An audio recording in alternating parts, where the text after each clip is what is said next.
നമ്മുടെ എല്ലാ ശുശ്രൂഷകളുടെയും അടിസ്ഥാനപരമായ ലക്ഷ്യം ആരാധനയാണ് ഇപ്പം നമ്മൾ നടത്തുന്നത്, അല്ലേ? ഇപ്പം നിങ്ങൾ ഈ ആരാധനയിൽ ആദ്യം മുതലേ വളരെ ഭക്തിയോടെ കർത്താവിൻ്റെ തിരുസന്നിധിയിലാണ് നിൽക്കുന്നത് എന്ന ബോധ്യത്തോടു കൂടിയാണ് നമ്മൾ ഈ ആരാധനയിൽ പങ്കെടുക്കേണ്ടത്. അല്ലാതെ അലക്ഷ്യമായും അശ്രദ്ധമായും പങ്കെടുത്താൽ നമ്മളിപ്പോൾ 1 മണിക്കൂർ ശ്രദ്ധയോടെ പങ്കെടുക്കുകയും ബാക്കിയുള്ള സമയം അശ്രദ്ധയും ആയി വന്നാൽ ബേസിക്കായിട്ട് നമ്മളത് അശ്രദ്ധമായിട്ട് തന്നെ നമ്മൾ പങ്കെടുക്കുന്നവരുടെ കൂട്ടത്തിലാണ്. കാര്യം കറകളഞ്ഞ വിശ്വാസിയാണെങ്കിൽ അശ്രദ്ധ ഉണ്ടാവത്തില്ല. ഇപ്പോൾ ഒരാളെ നമ്മൾ സ്നേഹിക്കുന്നു, അപ്പോൾ അങ്ങനെ സ്നേഹിക്കുന്ന സമയത്ത് ആ സ്നേഹത്തിൻ്റെ ലെവല് എല്ലാ കാലത്തും ഏതാണ്ട് ഒരുപോലെ ആയിരിക്കും. ആരാധന ലെവൽ കീപ്പ് ചെയ്യണമെന്ന് അച്ഛൻ പറഞ്ഞതിൻ്റെ അർത്ഥം, ആരാധന ലെവല് അതൊരു ലവ് ലെവലാണ്, ഒരു ഫെയ്ത്ത് ലെവലാണ്, ഒരു ഹോപ്പ് ലെവലാണ്. ആരാധനയുടെ കൂടെ കുറേ സംഭവങ്ങൾ വരുന്നുണ്ട്. ആരാധന ആത്യന്തിക ലക്ഷ്യം ദൈവത്തെ പ്രസാദിപ്പിക്കുകയാണ്. ദൈവത്തെ പ്രസാദിപ്പിക്കുന്നതിൻ്റെ അടിസ്ഥാനമായിട്ടുള്ള ആദ്യ ഘടകം എന്താണ്? വിശ്വാസമാണ്. വിശ്വാസം ദൈവത്തെ പ്രസാദിപ്പിക്കുന്നതിൻ്റെ ആദ്യ ഘടകം വിശ്വാസമാണ്. അപ്പോൾ അതിൻ്റെ ദൈവ പൈതലെ ശ്രദ്ധിക്കേണ്ട കാര്യം ഇപ്പം നമ്മുടെ ഹെബ്രായർ 11:6 പോവുകയാണ്. ഹെബ്രായർ 11:6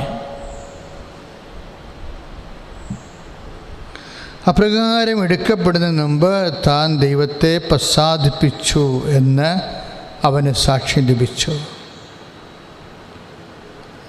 വിശ്വാസമില്ലാതെ ദൈവത്തെ പ്രസാദിപ്പിക്കുക സാധ്യമല്ല. അപ്പോൾ ദൈവത്തെ പ്രസാദിപ്പിക്കുന്നത് ബേസിക്കായിട്ട് ഇപ്പം നിങ്ങളുടെ ഈ വിശ്വാസം എന്തുമാത്രം ഉണ്ട്, വിശ്വാസം ഇടയ്ക്ക് ഫീഡാകുന്നുണ്ടോ, ഇടയ്ക്ക് ഗ്യാപ്പ് വരുന്നുണ്ടോ, ഇടയ്ക്ക് മിസ്സാകുന്നുണ്ടോ? ഇപ്പോൾ ചില കാറുകളൊക്കെ പമ്മി പോകാൻ കണ്ടിട്ടില്ലേ? ഇപ്പോൾ എൻജിനിലേക്ക് പോകുന്ന പെട്രോളിന് കരട് വരുമ്പോഴാണ് മിസ്സ് വരുന്നത്. വിശ്വാസത്തിൽ കരട് വരാം, അപ്പോൾ പ്രാർത്ഥനയിൽ മിസ്സിങ് വരും. ഇപ്പം ഇന്ന് പ്രാർത്ഥിച്ച് ഇപ്പം നാളെ കുടുംബ പ്രാർത്ഥന ഇല്ല, അപ്പോൾ മിസ്സിങ്ങായി. ഈ വിശ്വാസ ജീവിതത്തിൽ ഈ മിസ്സിങ് വരും ശരിക്കും. ഇപ്പം ഇന്ന് കുടുംബ പ്രാർത്ഥന ഉണ്ട്, നാളെ കുടുംബ പ്രാർത്ഥന എല്ലാം ഒത്തില്ല, മിസ്സിങ്ങായി. ഇത് കാറ് പമ്മി പോണ പോലെ തന്നെയുള്ള വിഷയമാണ്. അത് എൻജിനിൽ കരട് കയറുമ്പോൾ ഉണ്ടാകുന്ന വിഷയങ്ങൾ. അതുകൊണ്ടാണ് കർത്താവിൻ്റെ വചനം കൃത്യമായിട്ട് പറയണത് എന്താണ്? വിശ്വാസമില്ലാതെ ദൈവത്തെ പ്രസാദിപ്പിക്കുക സാധ്യമല്ല. ഇനി എന്താണ്? ദൈവസന്നിധി ശരണം പ്രാപിക്കുന്നവർ. നമ്മളെന്താ ചെയ്തിരിക്കണത്? ദൈവസന്നിധിയിലാണ് ശരണം പ്രാപിക്കുന്നത്. ഇപ്പം ചില ആൾക്കാർക്കൊക്കെ ഒരു കുഴപ്പമുണ്ട്. എക്സോർവൈ ആരിൽ നിന്ന് നമ്മുടെ കാര്യം സാധിച്ചാൽ മതിയെന്ന് വിചാരിച്ചുകൊണ്ട് കുറച്ച് കഴിയുമ്പോൾ വിശ്വാസം ഒന്ന് പമ്മും.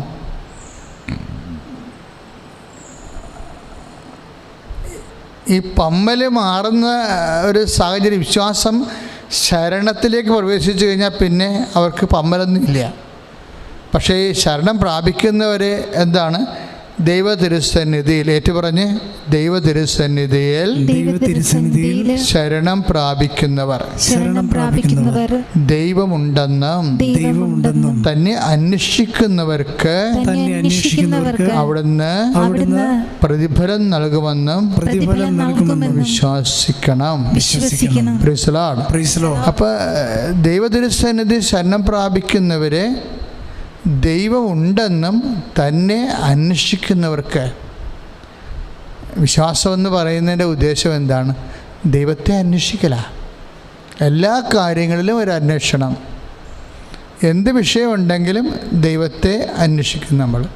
ഇപ്പോൾ ദൈവത്തെ അന്വേഷിക്കുന്നതിൻ്റെ ഞാൻ ദൈവത്തെ അന്വേഷിക്കുന്നതാണ് എന്ന് വെച്ചാൽ അതിൻ്റെ അർത്ഥം ഞാൻ വിശ്വാസിയാണെന്നാണ്. എന്ന് വെച്ചാൽ അതിൻ്റെ അർത്ഥം എന്താണ്? ഞാൻ എല്ലാ കാര്യങ്ങളിലും ദൈവത്തെ അന്വേഷിക്കുമെന്ന്. Price the Lord. അവിടെയാണ് പ്രശ്നം വരുന്നത്. ഈ ദൈവത്തെ അന്വേഷിക്കുന്നവരില്ലേ. അപ്പോൾ ഇവിടെ എഴുതിയിരിക്കുന്നത് എന്നാ 11:6, അതായത് ദൈവത്തെ ശരണം പ്രാപിക്കുന്നവർ. ഫെബ്രുവരി 11:6, ദൈവത്തെ ശരണം പ്രാപിക്കുന്നവർ ദൈവമുണ്ടെന്നും പിന്നെന്താണ്, തന്നെ അന്വേഷിക്കുന്നവർക്ക് അവിടുന്ന് പ്രതിഫലം നൽകുമെന്നും വിശ്വസിക്കണം. അപ്പോൾ വിശ്വാസവും അന്വേഷണവും ഒരുമിച്ചാണ് പോണത്. ഇനി ബേസിക്കായിട്ട് പറഞ്ഞാൽ വിശ്വാസമെന്ന് പറയണത് തന്നെ ദൈവത്തെ അന്വേഷിക്കലാണ്. അപ്പോൾ ദൈവത്തെ അന്വേഷിക്കണം എന്ന് പറയുമ്പോൾ നമ്മൾ ഈ പറഞ്ഞ സീക്കേഴ്സ് ആ ടൈപ്പല്ല. ദാർശനിക അന്വേഷണങ്ങളൊക്കെ ഇല്ലേ, അതുപോലെയല്ല. ദൈവത്തെ അന്വേഷിക്കുക എന്ന് വെച്ച് കഴിഞ്ഞാൽ എല്ലാ വിഷയത്തിലും ദൈവഹിതം അന്വേഷിക്കുന്നത്, അതാണ് വിഷയം. ദൈവത്തെ അന്വേഷിക്കുക എന്ന് ഫെബ്രുവരി 11:6 പറയുമ്പോൾ അതിൻ്റെ അർത്ഥം എന്താണ്? എല്ലാ വിഷയങ്ങളിലും ദൈവത്തെ അന്വേഷിക്കുന്നത്. എൻ്റെ സഹപ്രവർത്തകൻ വിജയകുമാറിനെ കുറിച്ച് ഞാൻ ഇടയ്ക്ക് നിങ്ങളോട് പറയാറുണ്ട്. അദ്ദേഹം ഒരു ദിവസം എന്നെ വിളിച്ചു. അദ്ദേഹം എന്നെ വിളിച്ചത് ഒരു പെട്ടെന്ന്, ഞാൻ ശരിക്കും അന്ന് അമ്പലപ്പുഴ പള്ളിയിൽ ശുശ്രൂഷ ചെയ്യണ കാലമാണ്. ഒരു ഉച്ചയുറക്കത്തിലാണ്. ജസ്റ്റ് എഴുന്നേറ്റ് വരുന്ന സമയത്ത് അദ്ദേഹത്തിന് വിളിച്ചത്. അതായത് മൊബൈൽ കേട്ടാണ് ഞാൻ എഴുന്നേക്കണത് തന്നെ. ഞാൻ വിജയകുമാറിനെ കുറിച്ച് പറയുമ്പോൾ എൻ്റെ അമ്മ മാതാവിൻ്റെ ദർശനത്തെക്കുറിച്ചൊക്കെ ഒത്തിരി കണക്റ്റഡ് ആയിട്ടുള്ളൊരു പേഴ്സണാണ്. അങ്ങേത് ഞാൻ പല പ്രാവശ്യം നിങ്ങളോട് സൂചിപ്പിച്ചിട്ടുണ്ട്. നിങ്ങൾക്ക് അദ്ദേഹത്തിൻ്റെ പ്രഭാഷണം അത് കേട്ട് കാണാം, ഉടമ്പടി എടുത്തിട്ടുള്ളവരെ. ഇപ്പോഴിത് പറയാൻ കാരണം, നമ്മൾ ഒരു ഫെയ്ത്ത് ഫോളോ ചെയ്യുമ്പോൾ ശ്രദ്ധിക്കേണ്ട കുറേ കാര്യങ്ങളുണ്ട്. ബിഗിനേഴ്സിന് നമ്മൾ ശരിക്കും ശ്രദ്ധിക്കണം. അദ്ദേഹം ഒരു ബിഗിനറായിരുന്നു, ആരംഭക്കാരനായിരുന്നു. നമ്മളെപ്പോലെ പാരമ്പര്യ ക്രിസ്ത്യാനി അല്ലായിരുന്നു. അദ്ദേഹം എൻ്റെ അടുത്ത് വരണ കാലത്ത് ജ്ഞാനസ്നാനപ്പെട്ടിട്ടില്ല. അപ്പോൾ അദ്ദേഹത്തിന് 10-30 വയസ്സിൽ കൂടുതലുള്ള കാലമായിരുന്നു. അതിന് ശേഷമാണ് അദ്ദേഹം പൂർണ്ണ വിശ്വാസത്തിലേക്ക് വരുന്നത്. പക്ഷേ ഈ വിശ്വാസത്തിലേക്ക് വരുമ്പോൾ ഈ ബിഗിനേഴ്സിനൊക്കെ ഈ പ്രത്യേകിച്ച് ഇക്കാലങ്ങളിലൊക്കെ വരുന്ന വിശ്വാസികളില്ലേ, അവരിലൊക്കെ നമ്മൾ ശ്രദ്ധിക്കണമെങ്കിൽ ഞെട്ടിപ്പിക്കുന്ന ചില ജീവിത രീതികൾ കാണും. അവർ നമ്മളെപ്പോലെ ട്രഡീഷൻ ആയിട്ട് കുടുംബത്തിൽ നിന്ന് വിശ്വാസം കൈമാറി വന്നതല്ല. അവർക്ക് കിട്ടിയ അനുഭവങ്ങളിൽ നിന്നാണ് അവർ വിശ്വാസത്തിലേക്ക് വരണത്. പാരമ്പര്യത്തിൽ നിന്ന് വിശ്വാസത്തിലേക്ക് വരണതും സ്വന്തം അനുഭവത്തിലും വിശ്വാസത്തിലേക്ക് വരണതും തമ്മിൽ കുറേ വ്യത്യാസമുണ്ട്. ഇപ്പോൾ പാരമ്പര്യത്തിലേക്ക് നിന്ന് ഇപ്പോൾ എൻ്റെ അപ്പൻ വിശ്വാസി ആയതുകൊണ്ട്, ക്രിസ്ത്യാനി ആയതുകൊണ്ട് ഞാനും ക്രിസ്ത്യാനി ആകുന്നത് പാരമ്പര്യം വഴി വന്നതാണ്. ഇതിന് പക്ഷേ പലപ്പോഴും എനിക്ക് തോന്നിയിരിക്കുന്നത്, ഈ പാരമ്പര്യ വിശ്വാസികളെക്കാൾ ശക്തന്മാരാണ് പുതിയ അനുഭവത്തിൽ നിന്ന് വിശ്വാസത്തിലേക്ക് വരുന്ന ആൾക്കാർ. അപ്പം അതുകൊണ്ട് ഞാനും നിങ്ങളൊക്കെ ചെയ്യേണ്ടത് എന്താണെന്നറിയാവോ? അതായത് പാരമ്പര്യ വിശ്വാസം ദൈവാനുഗ്രഹമാണ്. കാരണം നമുക്ക് അധികം ഈ അനുഭവത്തിൽ നിന്ന് വിശ്വാസത്തിലേക്ക് വരുന്നവർ ഒത്തിരി പേയ്മെൻറ്റ് നടത്തിയിട്ടാണ് വരുന്നത്. ചിലപ്പോൾ അവർക്ക് ലൈഫ് ത്രെട്ട് വരെ ഉണ്ട്, ജീവന് വരെ അവർക്ക് വെല്ലുവിളി ഉണ്ടായിട്ട് അതിനെയും കവച്ച് വെച്ചാണ് അവർ കർത്താവിനെ സ്വീകരിക്കുന്നത്. നമ്മളെ ഓശാരം സ്വീകരിച്ച ആൾക്കാരാണ്. ഒരു മുതൽ മുടക്കം ഇല്ലാതെ ജനിച്ച് വളർന്ന് ബോധം വന്നപ്പോൾ നമ്മൾ ക്രിസ്ത്യാനികളാണ്, അതുകൊണ്ട് അത് ഫോളോ ചെയ്ത് പോകണം. അപ്പോൾ നമ്മുടെ പേയ്മെൻറ്റ് കുറവാണ്. മറ്റുള്ളവർക്ക് പേയ്മെൻറ്റ് ശരിക്കുണ്ട്. അവർ ഒത്തിരി വില കൊടുത്താണ് വിശ്വാസം വാങ്ങിച്ചിരിക്കുന്നത്. അപ്പോൾ എന്താ ഈ എന്നെയും നിങ്ങളെയും പോലെയുള്ള പാരമ്പര്യ വിശ്വാസികൾ ചെയ്യേണ്ടത്? നമ്മളും കാലാന്തരത്തിൽ അനുഭവത്തിന് വേണ്ടി ബോധപൂർവ്വം ശ്രമിക്കണം. അതാണ് നമ്മൾ ചെയ്യേണ്ടത്. പ്രാർത്ഥിക്കുക, കർത്താവായ ദൈവമേ, എനിക്ക് ജന്മനാ വിശ്വാസം നൽകിയതിന്, വിശ്വാസമുള്ള കുടുംബത്തിലെ എന്നെ ജനിപ്പിച്ചതിന് നന്ദി പറയുന്നു.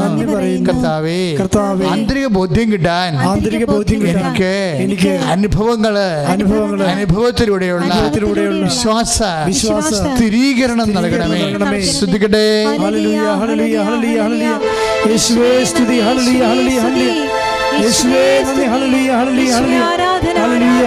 സന്നിധിയിൽ ശരണം പ്രാപിക്കുന്നവർ ദൈവം ഉണ്ടെന്നും തന്നെ അന്വേഷിക്കുന്നവർക്ക് അവിടുന്ന് പ്രതിഫലം നൽകുമെന്നും വിശ്വസിക്കണം.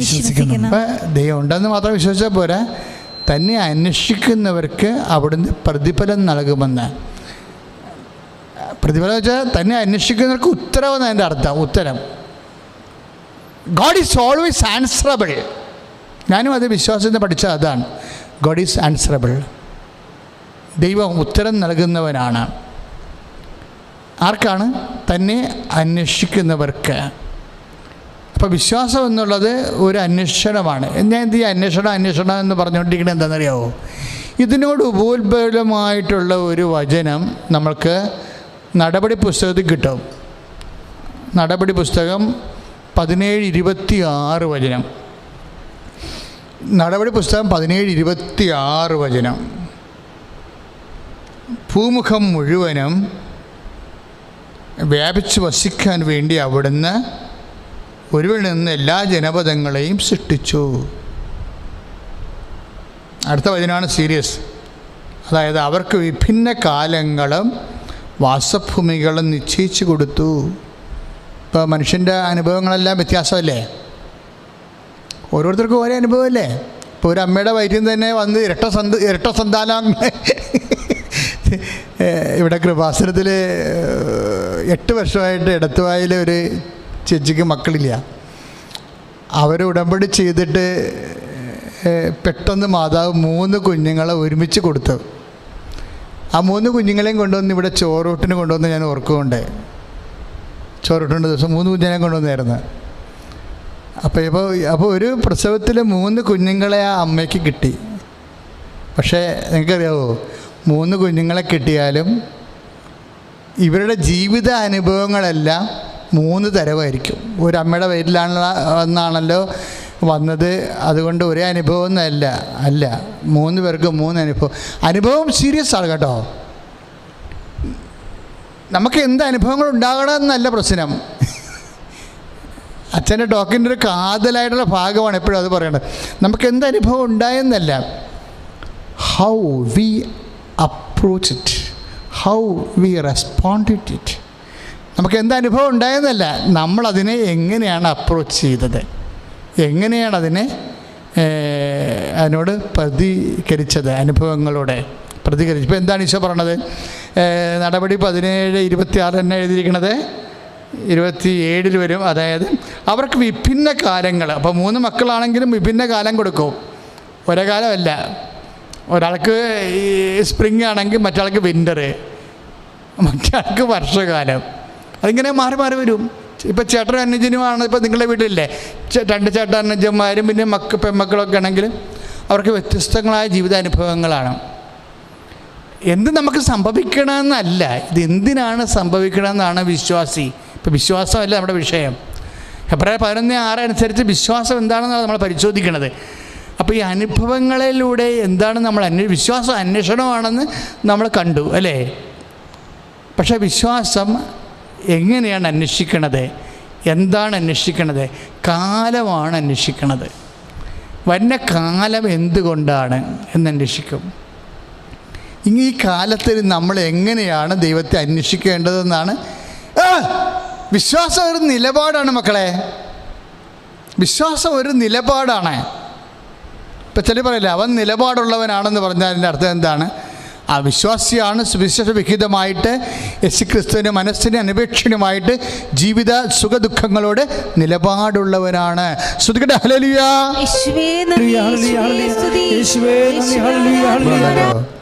നിങ്ങളത് ദൈവസ്നേഹത്തോടെ ആസ്വദിച്ച് പാടണം. നിങ്ങൾ ഒറ്റയ്ക്കിരുന്നാലും അവിടെ പെട്ടക്കിരുന്നാലും കുഴപ്പമില്ല. ഈ പാട്ടൊക്കെ കേൾക്കുമ്പോൾ കർത്താവിൻ്റെ മുമ്പിലാണ് ഞാൻ നിൽക്കണത് എന്ന് ഓർത്തുകൊണ്ട് ആസ്വദിച്ച് ദൈവസ്നേഹത്തോടെ പാടണം. നമുക്ക് ഇന്നൊരു പാടാം. അച്ഛൻ കർത്താവിൻ്റെ വചനങ്ങളൊക്കെ പറഞ്ഞു തരുമ്പോൾ നിങ്ങൾ അതിൻ്റെ കൂടെ വചനവും കേൾക്കണം, എന്നിട്ട് ഹൃദയത്തിൽ പ്രാർത്ഥിക്കുക, കർത്താവേ ഓരോ വചനവും അങ്ങ് ആഗ്രഹിക്കുന്ന പോലെ ഗ്രഹിക്കുവാൻ അന്തരംഗത്തിന് ആത്മാവിന്റെ അഭിഷേകം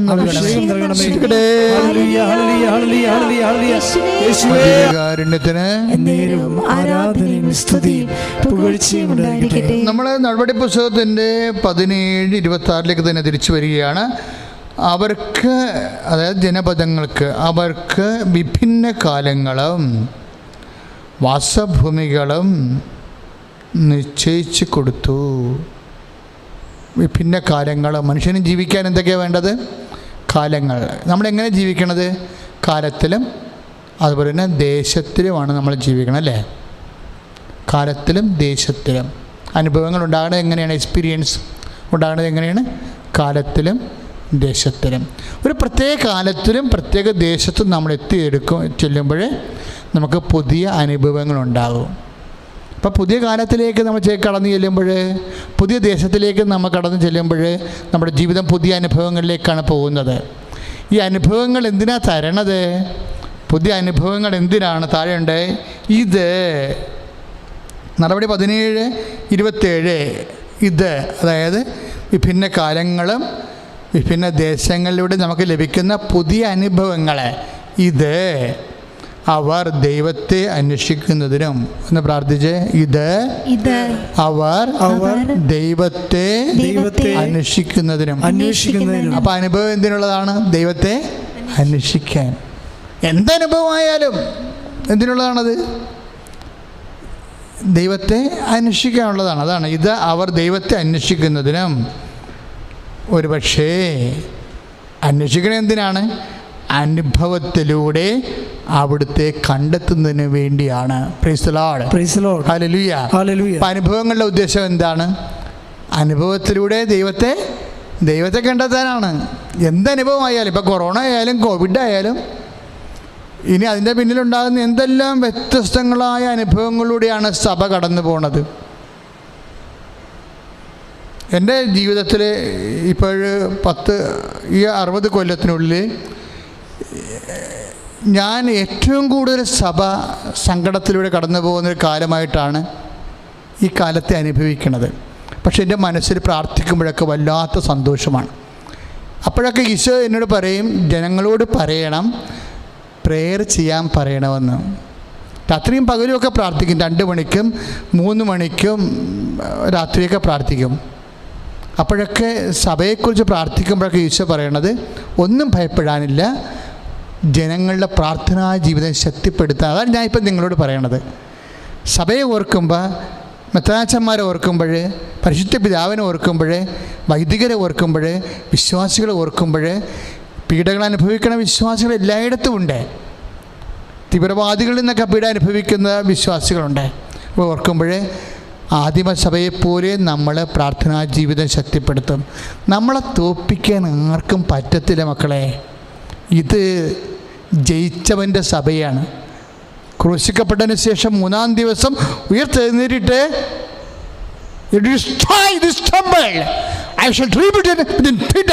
എന്ന് പറഞ്ഞവനാണ്. ആരാണ്? നിങ്ങൾ ഈ ആലയം നശിപ്പിക്കുക, 3 ദിവസം കൊണ്ട് ഞാൻ അതിനെ പുനരുദ്ധരിക്കുമെന്ന് എന്ന് പറഞ്ഞവൻ്റെ മുമ്പിലാണ് നമ്മൾ നിൽക്കുന്നത്. ഇപ്പോൾ യോഹന്നാൻ 2:19 ഉള്ള വചനമില്ലേ? യോഹന്നാൻ 2:19 ഉള്ള വചനങ്ങൾ, നിങ്ങൾ ഈ ആലയം നശിപ്പിക്കുക, 3 ദിവസം കൊണ്ട് ഞാനതിനെ പുനരുദ്ധരിക്കും. അപ്പോൾ അതിൻ്റെ അർത്ഥം എന്താണ്? എന്ത് നശിപ്പിച്ചാലും, അത് ബെയ്റൂട്ടിലായാലും ശരി, അത് എത്യോപ്യയിലായാലും ശരി, അത് ഇന്ത്യയിലായാലും ശരി, അത് ഏത് രാജ്യത്ത് നശിപ്പിച്ചാലും within 3 days it will be risen.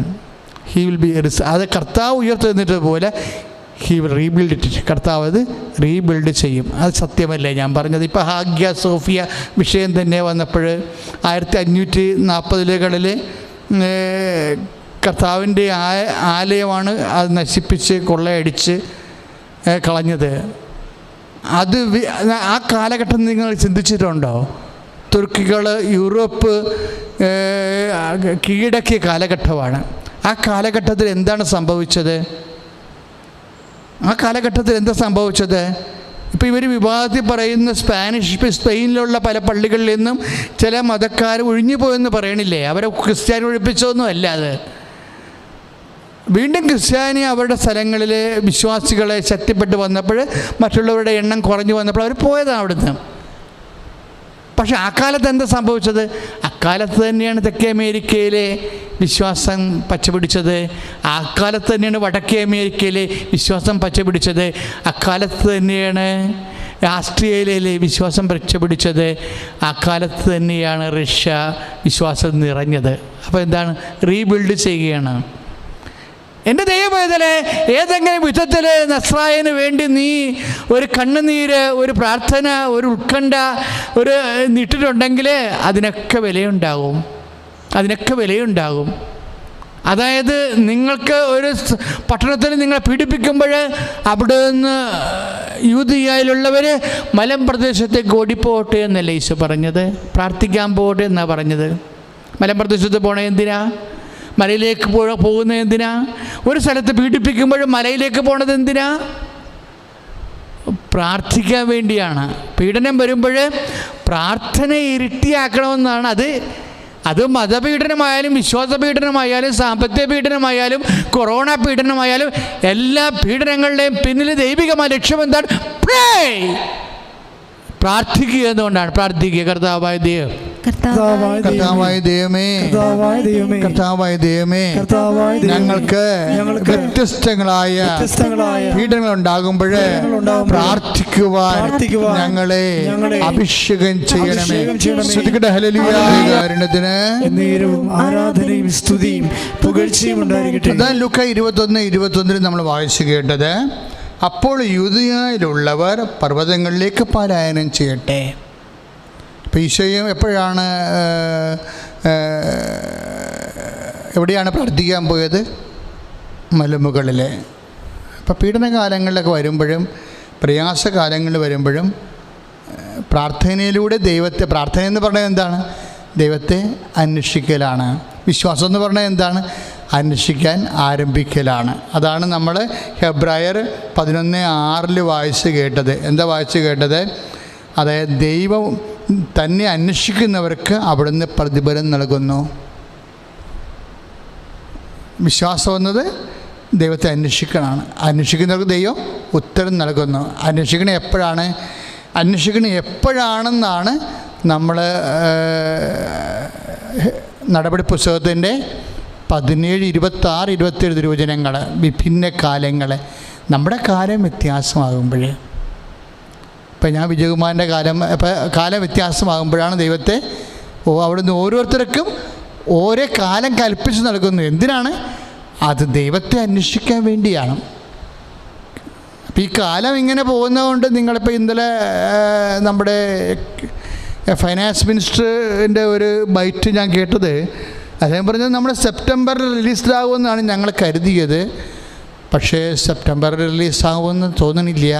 ഇതങ്ങനെ ഡിസംബറും കഴിഞ്ഞു പോകുമെന്നാണ്. കോവിഡിൻ്റെ കാലം ഡിസംബറും കഴിഞ്ഞു പോകും. അപ്പോൾ ഇന്ന് ശബരിമലയിൽ നവംബർ 16 മുതൽ ശബരിമല തുറക്കുകയാണ്. പക്ഷേ അവർ പറഞ്ഞത്, ശബരിമല പ്രവർത്തന സമിതി ഗവൺമെൻറ്റിൻ്റെ അധ്യക്ഷതയിൽ കൂടി യോഗത്തിൽ പറഞ്ഞത്, നിങ്ങൾ കോവിഡ് നെഗറ്റീവ് ആയിട്ടുള്ള സർട്ടിഫിക്കറ്റ് കൊണ്ടുവരണം. അങ്ങനെ കൊണ്ടുവന്നാൽ ഞങ്ങൾ പ്രത്യേക ആപ്പ് വഴി നിങ്ങളെ വെർച്വലായിട്ടാണ് ഈ സംഭവം ദർശനം ചെയ്യാൻ പോകുന്നത്. എല്ലാവർക്കും ഈ കാലം പണ്ടത്തതുപോലെ ഒരുമിച്ച് വലിയൊരു ദർശനത്തിനുള്ള സാധ്യത കുറവാണെന്നാണ് പറഞ്ഞത്. അപ്പോൾ ഒരു കാലമാണ്, നമ്മുടെ ഒരു കാലമാണ്. നമ്മൾ ഈ കാലത്തെ അതിജീവിക്കും. ഈ കാലത്തെ നമ്മൾ അതിജീവിക്കും. അപ്പോൾ അതാണ് നടപടി പുസ്തകത്തിൻ്റെ 17 പറയണത്. 17:26 അവിടുന്ന് ഓരോരുത്തർക്കും വിഭിന്ന കാലങ്ങൾ. അപ്പോൾ നമുക്കൊരു പ്രത്യേക കാലം തന്നിരിക്കുകയാണ്. എന്തിനാണ്? അത് വിശ്വാസം അറിയണം എന്തിനാണ്? ദൈവത്തെ അന്വേഷിക്കാനാണ്. കാലം ചേഞ്ച് ആകുമ്പോൾ ഓർക്കുക, ഇത് ദൈവത്തെ അന്വേഷിക്കേണ്ട ഒരു സമയമാണെന്ന്. ദൈവത്തെ പ്രാർത്ഥനയിലാണ് നമ്മൾ അന്വേഷിക്കേണ്ടത്. അപ്പോഴേ കാലം ചേഞ്ച് ചെയ്യുമ്പോൾ നമ്മൾ നിരാശപ്പെടും, സങ്കടപ്പെടും. അങ്ങനെ സങ്കടപ്പെടാനുള്ള കാലമല്ല ഇത്. കാലം ചേഞ്ച് ചെയ്യണത് എങ്ങനെ ചേഞ്ച് ചെയ്താലും അവിടെയൊക്കെ ദൈവഹിതം. ഇപ്പം ഞാൻ വിജയകുമാരൻ്റെ കാര്യം നിങ്ങളോട് പറഞ്ഞില്ലേ. ഇപ്പോൾ വിജയകുമാരിങ്ങനെ ഉച്ചയ്ക്ക് എന്നെ വിളിച്ചത് ഞാൻ നിങ്ങളോട് പറഞ്ഞില്ലേ. അതിന് ശേഷമാണ് കർത്താവ് വേറെ വചനം തന്നിട്ട് നമ്മൾക്ക് ആ വചനത്തിൻ്റെ പിന്നാലെ പോയത്. ഞാൻ തിരിച്ചു വരികയാണ്. അപ്പോൾ എനിക്ക് എന്നെ വളരെ സ്വാധീനിച്ച ഒരു അനുഭവമാണിത്. അതായത് അദ്ദേഹം ഒരു ദിവസം എന്നെ ഉച്ചയ്ക്ക് വിളിച്ചു, ഉച്ച കഴിഞ്ഞപ്പോഴേ. അപ്പോൾ അദ്ദേഹത്തിൻ്റെ തൊണ്ട ഇടറിയിട്ടുണ്ടായിരുന്നു. ഞാൻ എന്നാ പറ്റി സാറേ എന്ന് ചോദിച്ചു. അപ്പോൾ എന്നോടൊരു ചോദ്യം ചോദിച്ചു, ഇതാണ്: അച്ഛാ, ഞാൻ കർത്താവിൻ്റെ വിശ്വാസം സ്വീകരിച്ചു, എനിക്ക് നിത്യത കിട്ടുമെന്ന് ഉറപ്പാണ്. ഞാനൊരു കാര്യം അച്ഛനോട് ചോദിച്ചാൽ അച്ഛൻ വേറെ ഒന്നും ധരിക്കത്തില്ലല്ലോ എന്ന് ഓർത്തിട്ട് സങ്കടത്തോടെ ഒരു കാര്യം എന്നോട് ചോദിച്ചു. അപ്പം ഞാനോർത്ത് ഈ മനുഷ്യൻ വിശ്വാസം ഉപേക്ഷിക്കാൻ പോകണം, ഇത് എന്തായി ചോദിക്കാൻ പോകണം കർത്താവേ, ഈ മനുഷ്യൻ എങ്ങാനും വിശ്വാസം ഉപേക്ഷിക്കുക. ഈ പുതുവിശ്വാസക്കാരൊക്കെ ചില സമയത്ത് പിടിച്ചിരിക്കാൻ നിവർത്തിയില്ലാതെ വരുമ്പോൾ അവർക്ക് അതിൻ്റെ കൃപ നഷ്ടപ്പെട്ടു പോകുമല്ലോ. അപ്പോൾ ഇയാൾ അങ്ങനെ ചെയ്യാൻ പോകണോ എന്ന് ഓർത്തപ്പോഴും ഈ മനുഷ്യൻ എന്നോടൊരു ചോദ്യം ചോദിച്ചാൽ എന്താണെന്നറിയാവോ? അച്ഛാ, ഞാൻ വിശ്വാസം സ്വീകരിച്ചു, പക്ഷേ എൻ്റെ അപ്പന് നിത്യജീവൻ കിട്ടുമോ? അപ്പോൾ എന്നൊക്കെ ആ ചോദ്യങ്ങൾ കേട്ടല്ലേ. എന്താണ് വിശ്വാസം സ്വീകരിക്കുമ്പോൾ ഒരു വ്യക്തിക്ക് എന്താ കിട്ടണത്? മകളുടെ കല്യാണമല്ല നടക്കണത്, അല്ല മകന് ഉന്നത വിദ്യാഭ്യാസം കിട്ടുകയല്ല, അതിനല്ല അവർ വിശ്വാസം സ്വീകരിക്കണത്. ആ ചോദ്യം വളരെ ശ്രദ്ധിക്കണം വിശ്വാസി. നീ ഇതാണ് പാരമ്പര്യ വിശ്വാസിയും അനുഭവ വിശ്വാസിയും തമ്മിലുള്ള വ്യത്യാസം. ഞാൻ പുതിയ വിശ്വാസി എന്നല്ല വിളിക്കാൻ ഉദ്ദേശിക്കുന്നത്. ഇപ്പം പുതു ക്രിസ്ത്യാനി, ഇസ്ലാം എന്നൊക്കെ പറയത്തില്ലേ? പുതിയ മതത്തിലേക്ക് വരുമ്പോൾ വിളിക്കണ പേര് ഞാൻ അങ്ങനെയല്ലേ വിളിക്കാൻ ഉദ്ദേശിക്കണത്. ഞാൻ പുതിയ വിശ്വാസികളെല്ലാം അനുഭവ വിശ്വാസി എന്ന് വിളിക്കാൻ ആഗ്രഹിക്കണത്. കാര്യം എന്താ വെച്ചാൽ ആ മനുഷ്യൻ ചോദിക്കുന്ന ചോദ്യം കേട്ടില്ലേ? എന്താ ചോദിക്കണത്? അതായത്, അച്ഛാ, ഞാൻ വിശ്വാസം സ്വീകരിച്ചു, എനിക്ക് കർത്താവ് നിത്യജീവൻ തരും. ഓക്കെ, ശരി, ഇപ്പം എന്താ പറ്റും സാറേ എന്ന് ഞാൻ ചോദിച്ചു. പറഞ്ഞ് എൻ്റെ അപ്പനെ കർത്താവ് നിത്യജീവൻ കൊടുക്കുമോ എന്ന് ചോദിച്ചു. It's A fantastic and wonderful question. എൻ്റെ അപ്പന്. അപ്പം ഞാൻ ചോദിച്ചു, എന്താ സാർ ഇപ്പം അങ്ങനെ ചോദിക്കാൻ? അപ്പോൾ ഉടനെ മനുഷ്യൻ അങ്ങനെ പറയണേ, എൻ്റെ അപ്പൻ മരിച്ച് ഇപ്പോഴെൻ്റെ മടി കിടന്ന് ഞാൻ വല്ലാണ്ടായിപ്പോയി.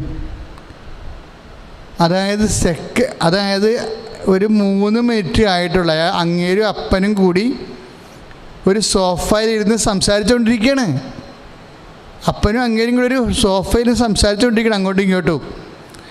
പെട്ടെന്ന് അപ്പന് ഇങ്ങനെ ഒരു വിറവൽ വന്ന് ആളുടെ കണ്ണ് മറിഞ്ഞ് വായിന്ന് പത വന്ന് ഉടനെ എൻ്റെ അപ്പ എന്താ അപ്പാന്ന് ചോദിച്ച്, ഇല്ല, ആളുടെ ജീവൻ പോയ പോലെ സാർ ഉടനെ താങ്ങി നേരെ മടി കിടത്തി. 3 മിനിറ്റിൽ സംഭവിച്ചതാണ്. ഈ ഒരു വൈകാരിക വിസ്ഫോടനമായിട്ടുള്ള ഒരവസ്ഥയെ നിങ്ങൾക്കാ വന്നെങ്കിൽ ഞാനും നിങ്ങളും നമ്മൾ എന്ത് പ്രത്യുത്തരിക്കും?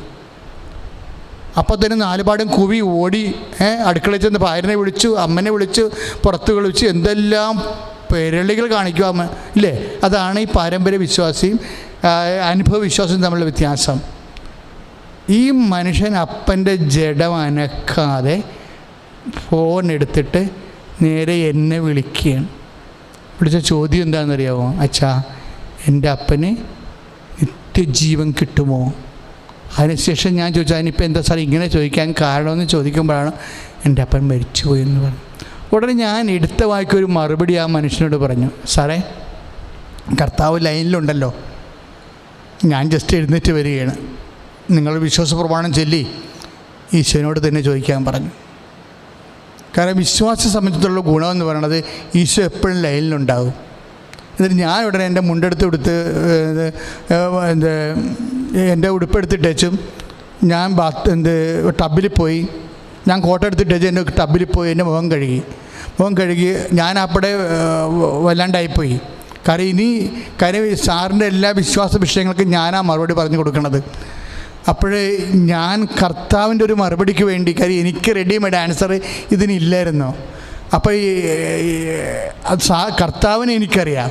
അപ്പോൾ അപ്പോൾ കർത്താവ് ഇങ്ങനെയുള്ള സമയത്ത് സംസാരിക്കുന്ന ആളാണ്. അപ്പോൾ ഞാനിവിടെ പറഞ്ഞു, സാറേ കർത്താവ് ലൈനിലുണ്ടല്ലോ, കർത്താവിനോട് ചോദിക്കൂ, ഞാൻ മുഖം കഴുകിയിട്ട് വരട്ടെ എന്ന് പറഞ്ഞു. ഞാൻ മുഖം കഴുകി ഫ്രഷായിട്ട് വന്നു വെച്ചും ഞാൻ സാറിനോട് ചോദിച്ചു, കർത്താവിനാ പറഞ്ഞു എന്ന് ചോദിച്ചു. കർത്താവിനാ പറഞ്ഞു.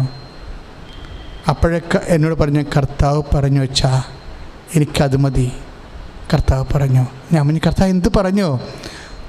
കർത്താവ് പറഞ്ഞു 2 Corinthians 2:14. അങ്ങനെ ഒരു വചനമാണ് സാറിനോട് പറഞ്ഞത്. 2 Corinthians 4:14. അതെന്താണെന്നറിയാവോ?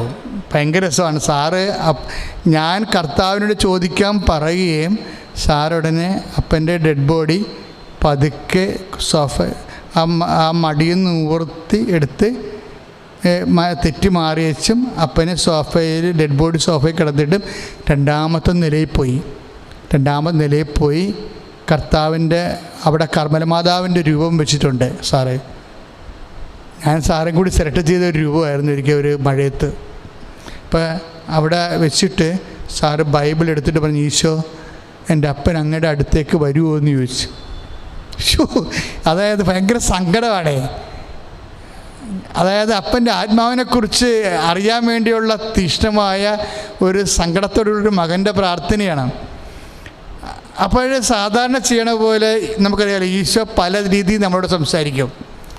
ഈശോ അതായത് ഈശോ ബൈബിളിലൂടെ അറ്റ് എ ഗ്ലാൻസ് ഓപ്പൺ, ഒറ്റ തുറക്കലിലൂടെ സംസാരിക്കും.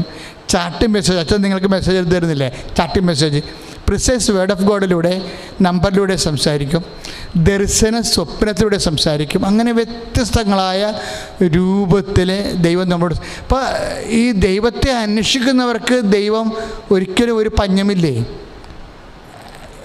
ദൈവത്തെ ഈ ഫയർ എഞ്ചിൻ പോലെ പെരക്ക് തീ പിടിക്കുമ്പോൾ ഫോൺ നമ്പർ തിരക്കി എടുക്കാൻ നടക്കുമ്പോഴാണ് ഈ കുഴപ്പം വരുന്നത്. അല്ലെങ്കിൽ ഒരു കുഴപ്പമില്ല. നമ്മൾ ദൈവത്തോട് ബന്ധപ്പെട്ട് നിൽക്കുന്നവനുണ്ടല്ലോ, എപ്പോഴും നിരന്തരമായിട്ടുള്ള ബന്ധപ്പെട്ട് നിൽക്കണം. അല്ല, ഒരു ഇഷ്യൂ ഉണ്ടാകുമ്പോൾ പലർക്കുമുള്ള വിശ്വാസം ഇഷ്യൂ ബേസ്ഡാണ്. പലരുടെ ആധ്യാത്മികത ഇഷ്യൂ ബേസ്ഡ് സ്പിരിച്വാലിറ്റിയാണ്. മറിച്ച് നമുക്ക് കർത്താവിൻ്റെ ഇൻറ്റിമസിയിലുള്ള ഒരു സ്പിരിച്വാലിറ്റി ആണെങ്കിൽ എല്ലാത്തിനും അപ്പോഴപ്പോഴും ഈശോ മറുപടി പറയും, വ്യക്തവും കൃത്യവുമായിട്ട് പറയും. നമ്മളപ്പത്തോർക്കും ദൈവം ഇങ്ങനെ ക്രിസ്ത്യാനി ആയത് എന്ത് ബ്ലെസ്ഡാണെന്ന് തോന്നിപ്പോകും. സാറ് വിശ്വാസ പ്രമാണം ചൊല്ലി ബൈബിൾ ഓപ്പൺ ചെയ്തപ്പോൾ കിട്ടിയ വചനം 2 Corinthians 4:14. 2 Corinthians 4:14 അതിമനോഹരമാണ് ആ വചനം. ശ്രുതികട്ടെ. ഹല്ലേലൂയ, യേശുവേ സ്തോത്രം. ഹല്ലേലൂയ, യേശുവേ ആരാധന, ആരാധന, ആരാധന, ആരാധന. ഹല്ലേലൂയ, ഹല്ലേലൂയ, ഹല്ലേലൂയ. ആരാധന, ആരാധന യേശുവേ, ആരാധന, ആരാധന, ആരാധന യേശുവേ, ആരാധന, ആരാധന, ആരാധന യേശുവേ, ആരാധന. പരിശുദ്ധ പരമ ദിവ്യകാരുണ്യത്തിന് ആരാധനയും സ്തുതിയും പുകഴ്ചയും ഉണ്ടായിരിക്കട്ടെ. പരിശുദ്ധ പരമ ദിവ്യകാരുണ്യത്തിന് ആരാധനയും സ്തുതിയും പുകഴ്ചയും ഉണ്ടായിരിക്കട്ടെ. അപ്പൻ്റെ ഡെഡ് ബോഡിയെ കുറിച്ച്, അപ്പൻ്റെ ആത്മാവിനെ കുറിച്ച് ഒരു മകൻ കർത്താവിനോട് ചോദിക്കുമ്പോഴേ കർത്താവിനെ സംസാരിക്കുന്ന സംസാരം കേട്ടില്ലേ? എന്നാ വചനം പറഞ്ഞിരിക്കുന്നത്? കർത്താവായ യേശുവിനെ 2 Corinthians 4:14 ഒന്ന് ഏറ്റു പറഞ്ഞ്, കർത്താവായ യേശുവിനെ ഉയർപ്പിച്ചവൻ യേശുവിനോട് കൂടെ ഞങ്ങളെയും ഉയർപ്പിക്കുമെന്ന് നിങ്ങളോടൊപ്പം അവിടുത്തെ സന്നിധിയിൽ കൊണ്ടുവരുമെന്നും ഞങ്ങൾ അറിയുന്നു. ഇതെല്ലാം നിങ്ങൾക്ക് വേണ്ടിയാണ്. അപ്പം അപ്പനെ ഉയർപ്പിച്ച് കർത്താവിൻ്റെ തിരുസന്നിധി കൊണ്ടുവരുമെന്നാണ് പറഞ്ഞിരിക്കണത്. എന്നിട്ടൊരു വാക്ക് അവസാനം ഈശോ പറഞ്ഞു കേട്ടില്ലേ? ഇതെല്ലാം നിങ്ങളെ പ്രതിയാണെന്ന്. സാറിനെ പ്രതി അങ്ങനെയാണല്ല ഈശോയിൽ വിശ്വസിക്കണത്. മക്കളെ, സിമ്പിൾ ഫെയ്ത്ത് ആകണം. ഞാൻ എൻ്റെ ജീവിതത്തിൽ നിന്ന് പഠിച്ചതാണ്. ഇങ്ങനെ കർത്താവ് ഇങ്ങനെ നമ്മുടെ ഓരോ കാര്യങ്ങൾക്കും പച്ചവെള്ളം പോലെ സിമ്പിളായിട്ട് ഈശോ നമ്മളോട് സംവേദിക്കുമെന്ന് അറിയണതാണ് വിശ്വാസത്തിൻ്റെ ആദ്യത്തെ പ്രതിഫലം. ഇപ്പം നമ്മൾ ഹെബ്രായറിൽ എന്താ വായിച്ചത്? വിശ്വസിക്കുന്നവർക്ക്, അന്വേഷിക്കുന്നവർക്ക് പ്രതിഫലം നൽകുമെന്നല്ലേ പറഞ്ഞത്? അതിൻ്റെ വിശ്വാസത്തിൻ്റെ പ്രതിഫലം എന്താണ്? സിമ്പിൾ ഫെയ്ത്തിലൂടെയുള്ള ഇൻറ്റിമസിയും അതിലൂടെയുള്ള ദൈവത്തിൻ്റെ ഉത്തരവും. നിങ്ങളൊന്ന് പ്രാർത്ഥിച്ച കർത്താവേ, എൻ്റെ വിശ്വാസത്തെ ലളിതമാക്കാൻ അനുഗ്രഹിക്കണമേ. അത് ഭയങ്കര സീരിയസ് വിഷയമാണ്. സഭയുടെ ഏറ്റവും വലിയ, ഞാൻ ഈ 10-35 കൊല്ലമായി സഭയിൽ ശുശ്രൂഷ ആരംഭിച്ചിട്ട് എനിക്ക് കിട്ടിയ ഏറ്റവും വലിയൊരു ബോധ്യം സഭയുടെ വിശ്വാസം കുറച്ചുകൂടി കോംപ്ലിക്കേറ്റഡ് ആണെന്നാണ്, സിമ്പിളല്ലെന്നാണ്. കാരണം ഞങ്ങളൊക്കെ ഈ ഫിലോസഫിയും തിയോളജിയും ഒക്കെ പഠിച്ച് ഇൻ്റലക്ച്വലായിട്ട് വിശ്വാസം കോംപ്ലിക്കേറ്റഡായി കളഞ്ഞു. അങ്ങനെ വരുമ്പോൾ എന്നാ പറ്റണമെന്നറിയാവോ? സിമ്പിളായിട്ട് നമുക്ക് ദൈവത്തിൽ വിശ്വസിക്കാൻ പാടായിട്ട് വരും. നമ്മൾക്ക് കാര്യകാരണങ്ങളൊക്കെ കിട്ടി അതെല്ലാം റീസണബിളാക്കിയ റാഷണൽ ഫെയ്ത്തിലോട്ടാണ് പോണത്. റാഷണൽ ഫെയ്ത്ത് എന്ന് പറയുമ്പോൾ ബുദ്ധി കൊണ്ട് ദൈവത്തെ അന്വേഷിക്കുക അല്ല, ഹൃദയം കൊണ്ട് ദൈവത്തെ അന്വേഷിക്കണം. അതാണ് സിമ്പിൾ ഫെയ്ത്ത് എന്ന് പറയുന്നത്. ഞാനിത് ഇങ്ങനെ പറയാൻ കാര്യം അറിയാവോ? നമ്മൾ സിമ്പിളാണ് കർത്താവിനെ നിഷ്കളങ്കതയോടെ വിശ്വസിക്കുമെന്ന് ദൈവത്തിന് തോന്നിയാൽ പിന്നെ അടയാളങ്ങൾ കണ്ടുകൊണ്ടേയിരിക്കും. ഒരു ചെറിയ ഉദാഹരണം പറയാം. ഞാൻ ഒരിക്കൽ ഒരു മോള് കൗൺസിലിങ്ങിൻ്റെ സമയത്ത്, അവളിങ്ങനെ വർഷങ്ങളായിട്ട് വരുന്നുണ്ട് കൗൺസിലിങ്ങിന്. എന്താ പ്രശ്നം വെച്ചാൽ അവൾക്ക് മക്കളില്ല. നമ്മുടെ തങ്കിലുള്ളൊരു മോളാണ്, കർത്താവിൻ്റെ പള്ളിയിൽ ഇടവക്കാരുത്. അപ്പോൾ അവൾക്ക് മക്കളില്ലാതെ അപ്പോൾ ഞാൻ തൈക്കിയ പള്ളിയുടെ അടുത്ത് ഒരു വീട് സ്ഥലം, അവിടുത്തെ റിത്താവ് മാത്ത എന്ന് പറയുന്ന വലിയ അമ്മച്ചി എനിക്ക് പ്രേക്ഷിത വേല ചെയ്യാൻ വേണ്ടി തന്നു. ഞാനത് രൂപതയ്ക്ക് കൊടുത്തു. എങ്കിലും ശുശ്രൂഷ അമ്മച്ചിയുടെ സന്തോഷത്തിന് വേണ്ടി ഞാനിവിടെ 10-25 പേരെ ഉണ്ടെങ്കിൽ അവിടെ പോകുന്നുണ്ട് ശുശ്രൂഷ നടത്താൻ വേണ്ടി. അപ്പം ഞാനിവിടെ ശുശ്രൂഷയ്ക്ക് പോയിരിക്കുമ്പോൾ ഈ മകളവിടെ വന്ന്, അവൾ എപ്പോൾ വന്നാലും കണ്ണ് നിറഞ്ഞുകൊണ്ടിരിക്കും. അപ്പം ഞാൻ കർത്താവിനോട് ചോദിച്ചു, കർത്താവ് ഇവിടെ എത്ര കാലമായി? പണ്ട് പത്രോസ് പറഞ്ഞില്ലേ, കർത്താവ് ഈ നൈല മകളെ കണ്ടപ്പോൾ, കാനംകാരിയെ കണ്ടപ്പോൾ പത്രോസ് പറഞ്ഞില്ലേ, കർത്താവ് ഇവള് എത്ര ദിവസമായി ഇവള് കരഞ്ഞുകൊണ്ട് നമ്മുടെ പിന്നാലെ വരുന്നല്ലോ, ഇവളെ പറഞ്ഞു വിടാൻ പറഞ്ഞു എന്ന് പത്രോസ് പറഞ്ഞു. അപ്പം ഞാൻ കർത്താവിനോട് പറഞ്ഞു, കർത്താവ് ഇവളുടെ കാര്യത്തിൽ കാര്യം അവളുടെ ഹസ്ബൻഡിന് ചില ഗുരുതരമായ മരുന്ന് കഴിക്കേണ്ട ചില അസുഖങ്ങളുണ്ട്. അതാണ് മെയിൻ സംഭവം. ഹസ്ബൻഡിന് ഗുരുതരമായ ഭയങ്കര വീര്യമുള്ള ചില മരുന്നുകൾ ആ മനുഷ്യൻ കഴിക്കുന്നുണ്ട്. അപ്പോൾ അതുകൊണ്ട് എനിക്കാണത് ഈ ബീജം ഉൽപ്പാദിപ്പിക്കപ്പെടാതിരിക്കുക എന്തൊക്കെ പ്രശ്നങ്ങളുണ്ട്. പക്ഷേ ഇവൾക്കാണെങ്കിൽ വർഷങ്ങളായിട്ട് കുഞ്ഞുങ്ങളില്ല, അവൾക്ക് ഒരു കുഞ്ഞു പോലും ഇല്ല. ഹസ്ബൻഡിന് ഇങ്ങനെ രോഗമായത് കാരണം അവൾക്ക് ഹൃദയം പൊടിഞ്ഞ് നടക്കുകയാണ്. അപ്പോൾ അവർക്ക് എന്നാ ചെയ്യാൻ പറ്റും? ഇതുപോലെ നമ്മളെപ്പോലുള്ള കാണുന്നവരടുത്ത് പറയാം, കർത്താവിൻ്റെ ജോലി ചെയ്യാനടുത്ത് പറയാനല്ലേ പറ്റത്തുള്ളൂ. അപ്പോൾ ഇവിടെ വന്ന് തയ്ക്കപ്പോൾ ഈ മാതത്തിൻ്റെ കുടുംബം ഞങ്ങളൊരു കുർബാന അവിടെ ചെയ്യും, അത്ര ഞാൻ അവിടെ ചെയ്യുന്നുള്ളൂ. എന്നിട്ട് ആൾക്കാരെ കേട്ടോണ്ടിരിക്കും, അവർക്ക് വേണ്ടി പ്രാർത്ഥിച്ചുകൊണ്ടിരിക്കും. അപ്പോൾ ഈ മകൾ വന്ന് എൻ്റെ അടുത്ത് വന്ന് അച്ഛൻ പറഞ്ഞ്, അച്ഛാ എന്താണ് അച്ഛാ കർത്താവിൻ്റെ തീരുമാനം? ഞാൻ എന്ത് ഇങ്ങനെ ജീവിക്കേണ്ടി വരിക? അപ്പോൾ അവർക്ക് ഇടന്ന് പൊട്ടുകയാണ് ശരിക്കും. അപ്പോൾ ഞാനും വിഷമിച്ചു പോയി, ഈ കർത്താവ് എന്താണ് ഇവളെക്കുറിച്ചുള്ള തീരുമാനം? എന്നിട്ട് ഞാൻ ഈ കുഞ്ഞു മോളുടെ ശിരസിൽ കൈവച്ച് വിശ്വാസ പ്രമാണം ചൊല്ലിക്കഴിഞ്ഞിട്ടേ എനിക്കെന്താണ് ഇവളോട് പറയേണ്ടതെന്ന് അറിയത്തില്ല. ഞാൻ വല്ലാത്തൊരു കൺഫ്യൂഷനിലായിപ്പോയി. എന്താ കാര്യം എന്നറിയാമോ? കർത്താവ് കാണിച്ചു തരണത് ഒരു ഉണക്ക ചെമ്മിനാണ്. പണ്ട് ഡിവൈൻ ധ്യാനകേന്ദ്രക്കാർ ഇവിടെ കൃപാസന ശുശ്രൂഷയെക്കുറിച്ചൊരു ഫീച്ചർ ഇടാൻ വേണ്ടി വന്നപ്പോഴേ ഈ മകളാണെന്ന് സാക്ഷ്യം പറഞ്ഞത് അതിൻ്റെ അകത്ത്. അപ്പം എനിക്കാണെങ്കിൽ ഭയങ്കര ചമ്മലേ, കാര്യം ഈ ഉണക്കച്ചെമ്മീൻ ഇവളോട് എന്ത് പറയാനാണ് നമ്മൾ? അത് ബിബ്ലിക്കലായിട്ടോ അല്ലാതെയോ ദൈവികമോ വിശ്വാസപരമോ ഒന്നുമില്ല. ഇത് സാധാരണ ഒരു വില കുറഞ്ഞ ഒരു മെസ്സേജ് വിഷനാണ് ഇത് ഇവൾ പറയണത്. എന്നിട്ട് ഞാൻ ഈ ആൾക്കാർ ഞാൻ ഈ ഉണക്കച്ചെമ്മിൻ്റെ കാര്യം ഈ അടുത്തൊക്കെ ഒത്തിരി ആൾക്കാർ ഇങ്ങനെ ഇരിക്കണേ കാണാൻ വേണ്ടി, പ്രാർത്ഥിക്കാൻ വേണ്ടി. അപ്പോൾ അവർ കേൾക്കുക അവർ കേട്ടാൽ അവരെന്ത് ധരിക്കും എന്നൊക്കെ വിചാരിച്ചുകൊണ്ട് ഞാൻ വെറുതെ അങ്ങനെ ഇരിക്കുക. എന്നാൽ ഞാൻ അവരോട് പറഞ്ഞു, കർത്താവ് കാണിച്ചതല്ലേ, കർത്താവ് കാണിച്ചതല്ലേ, ഞാനത് പറയാൻ ബാധ്യസ്ഥനല്ലേ. അപ്പം ഞാനത് അവളോട് പറഞ്ഞില്ല എന്നുണ്ടെങ്കിൽ നാളെ കർത്താവ് ഇങ്ങനെയുള്ള വിഷൻ കാണിച്ചില്ലെങ്കിൽ എന്തു ചെയ്യും? കാര്യം ഇങ്ങനെ പല വിഷൻ കാണിച്ചെനിക്ക് അനുഭവമുള്ളതുകൊണ്ട് ഞാൻ പറഞ്ഞു, മകളെ കർത്താവ് ഒരു ഉണക്ക ചെമ്മീൻ കാണിക്കുന്നുണ്ട്. പതുക്കെ ചെവിയിലാണ് പറഞ്ഞത്. അടുത്തൊരു മാസത്തിലൊരു ശുശ്രൂഷ അവിടെയുള്ളൂ. അടുത്ത മാസം അച്ഛൻ വരുമ്പോൾ മോള് പതുക്കെയാണ് പറയണത്, ചെവിയിലാണ് പറയണത്. അത് മോളൊരു ഉണക്ക ചെമ്മീൻ ചുട്ടുകൊണ്ട് വരാൻ പറഞ്ഞു.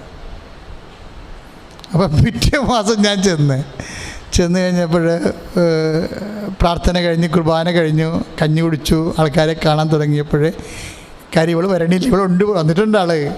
പക്ഷേ ആൾക്കാരെല്ലാം പോയപ്പോൾ എൻ്റെ അടുത്ത് വന്ന് പറഞ്ഞ്, അച്ഛൻ പറഞ്ഞ സംഭവം ഞാൻ കൊണ്ടുവന്നിട്ടുണ്ടെന്ന് പറഞ്ഞു. ഉടനെ ഞാൻ നോക്കിയപ്പോൾ ഒരു ഉണക്ക ചെമ്മീനാണ്. ഞാൻ അതെടുത്തിട്ട് ഒരു വിശ്വാസ പ്രമാണം ചൊല്ലി. ചെമ്മീനായാലും ഗോൾഡായാലും എന്നെ സംഭവമായാലും നമുക്ക് ചെയ്യാനുള്ള എന്താണ്? വിശ്വാസ പ്രമാണം. ആ വിശ്വാസ പ്രമാണം തീരും വരെ ഞാൻ ആ ചെമ്മിൽ ഇങ്ങനെ കുറിച്ചിട്ടുണ്ടേയിരുന്നു. നമ്മൾ 10:9 റോമ വായിക്കണേ എന്താണ്? സ്തുതിക്കട്ടെ, ഹല്ലേലൂയ, യേശുവേ സ്തോത്രം, ഹല്ലേലൂയ, യേശുവേ നന്ദി, ഹല്ലേലൂയ, ഹല്ലേലൂയ, ഹല്ലേലൂയ, യേശുവേ സ്തുതി, ഹല്ലേലൂയ, ഹല്ലേലൂയ, ഹല്ലേലൂയ, ഹല്ലേലൂയ, ഹല്ലേലൂയ, യേശുവേ ആരാധന, ആരാധന, യേശുവേ ആരാധന. Praise the Lord, praise the Lord. റോമ 10:9. ആകയാൽ, ഏറ്റു പറഞ്ഞ മക്കളെ, ആകയാൽ യേശു കർത്താവാണെന്ന് അധരം കൊണ്ട് ഏറ്റുപറയുകയും ദൈവം അവനെ മരിച്ചവരിൽ ഉയർപ്പിച്ചെന്ന് ഹൃദയത്തെ വിശ്വസിക്കുകയും ചെയ്താൽ നീ രക്ഷ പ്രാപിക്കും. അപ്പം ഇപ്പം ഇവിടെ ഈ ബുദ്ധിയൊന്നും ഇല്ല ഇതിൻ്റെ അകത്ത്. നിങ്ങൾക്കറിയാമല്ലോ, രക്ഷ പ്രാപിക്കും എന്നതും ബുദ്ധിയുമായിട്ട് ഒരു ബന്ധവുമില്ല, ഹൃദയവുമായിട്ടാണ് ബന്ധം. യാതൊരു ശാസ്ത്രവുമായിട്ടൊരു ബന്ധവും രക്ഷ പ്രാപിക്കുന്നതിനില്ല. കർത്താവിൻ്റെ വചനത ആദിമസഭയാണ് ഇത് എഴുതിയിരിക്കുന്നത്. ആദിമസഭയുടെ അനുഭവം എന്താ? ഒരു അക്കാഡമിയിലും പഠിക്കാത്ത ആൾക്കാരാണത്. ആത്മാവിൻ്റെ അഭിഷേകത്തിലാണ് അവർ പഠിച്ചത്. സ്തുതിക്കട്ടെ, ഹല്ലേലൂയ, യേശുവേ സ്തോത്രം, ഹല്ലേലൂയ, ഹല്ലേലൂയ, ഹല്ലേലൂയ, ഹല്ലേലൂയ, യേശുവേ ഹല്ലേലൂയ, ഹല്ലേലൂയ, ഹല്ലേലൂയ, ഹല്ലേലൂയ, ഹല്ലേലൂയ, ഹല്ലേലൂയ, ഹല്ലേലൂയ, യേശുവേ ആരാധന, ആരാധന. ആരാധനയും സ്തുതിയും പുകഴ്ചയും ഉണ്ടായിരിക്കട്ടെ. റോമ 10:9 അച്ഛൻ ഒന്നിന് വായിക്കാം. അങ്ങനെ ഏറ്റു പറയുക, ആകയാൽ യേശു കർത്താവാണെന്ന് അധരം കൊണ്ട് ഏറ്റുപറയുകയും ദൈവം അവനെ മരിച്ചവിടുന്ന് ഉയർപ്പിച്ചുവെന്ന് ഹൃദയത്തിൽ വിശ്വസിക്കുകയും ചെയ്താൽ നീ രക്ഷ പ്രാപിക്കും. അപ്പോൾ യേശുവാണ് കർത്താവ്. ഇവൻ കഴിക്കുന്ന ഡ്രൈ കാർഡിങ് ഗുളികയല്ല കർത്താവ്.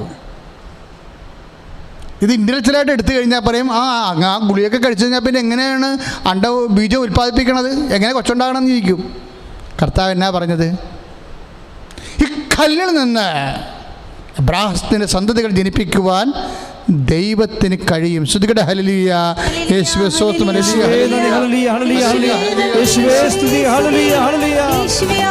കല്ലിൽ നിന്ന് അബ്രാഹത്തിന്റെ സന്തതികളെ ജനിപ്പിക്കുവാൻ ദൈവത്തിന് കഴിയും.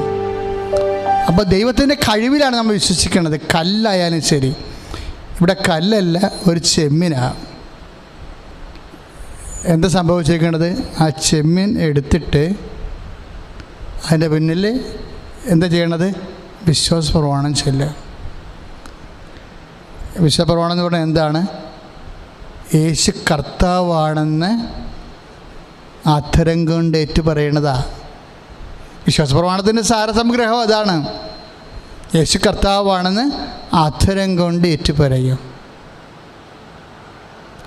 പിന്നെന്താണ്?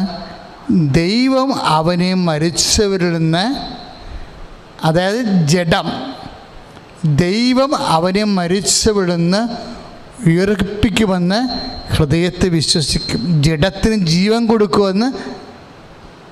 കർത്താവിൻ്റെ പുനരുദ്ധാനത്തിൻ്റെ ശക്തി ഏത് ജഡത്തിനും ജീവൻ നൽകുമെന്ന് വിശ്വസിക്കും. ശ്രുതികട ഹല്ലേലൂയ. യേശുവേ സ്തോത്രം. ഹല്ലേലൂയ ഹല്ലേലൂയ ഹല്ലേലൂയ ഹല്ലേലൂയ. യേശുവേ സ്തുതി. ഹല്ലേലൂയ. യേശുവേ രക്ഷകാ കർത്താവേ നാഥനേ, യേശുവേ രക്ഷകാ കർത്താവേ നാഥനേ. ഞാനൊരു വിശ്വാസ പ്രമാണം മാത്രമേ ചെല്ലുകയുള്ളൂ. അതിൻ്റെ ഓരോ വിശ്വാസ പ്രഖ്യാപനത്തിൻ്റെ ഇടയ്ക്കും ഓരോ കുരിശ്, രക്ഷയുടെ കുരിശ് അതിന്മേൽ ഇട്ടുകൊണ്ടിരിക്കാം. അപ്പം അത് കൺവേർട്ട് ചെയ്യണം ആ സമയത്ത്. എൻ്റെ ദൈവമേ, കർത്താവിന് എങ്ങനെ നന്ദി പറഞ്ഞാൽ വരുന്നില്ല. ഒരു 2 മാസം കഴിഞ്ഞപ്പോഴേ അവളെ വീണ്ടും പ്രാർത്ഥനയ്ക്ക് വരുമ്പോൾ ആ മകൾക്ക് കർത്താവ് ഒരു കുഞ്ഞിനെ ഉദരത്തിൽ കൊടുത്തിട്ടുണ്ട്. That is Jesus, that is faith. അതാണ് കർത്താവ്. ഞാൻ ഓർക്കിയിരുന്നു, ഞാനെപ്പോഴും ഇപ്പോൾ ആ കുഞ്ഞിന് എത്ര വയസ്സുണ്ട്? അതൊന്ന് 6ാം ക്ലാസ്സിൽ പഠിക്കുകയാണ്. 10-12 കൊല്ലം ആയ കാര്യമാണിത്. മിടുക്കനായിരിക്കണം ഇപ്പോഴും. പരീക്ഷയ്ക്ക് പോകാൻ നേരത്തൊക്കെ എൻ്റെ അടുത്ത് വന്ന് പ്രാർത്ഥനാ സഹായം മേടിക്കും. എൻ്റെ അമ്മ കാര്യം പറഞ്ഞു കൊടുത്തിട്ടുണ്ട് അവനോട്, കർത്താവിൻ്റെ കുഞ്ഞാണെന്ന്.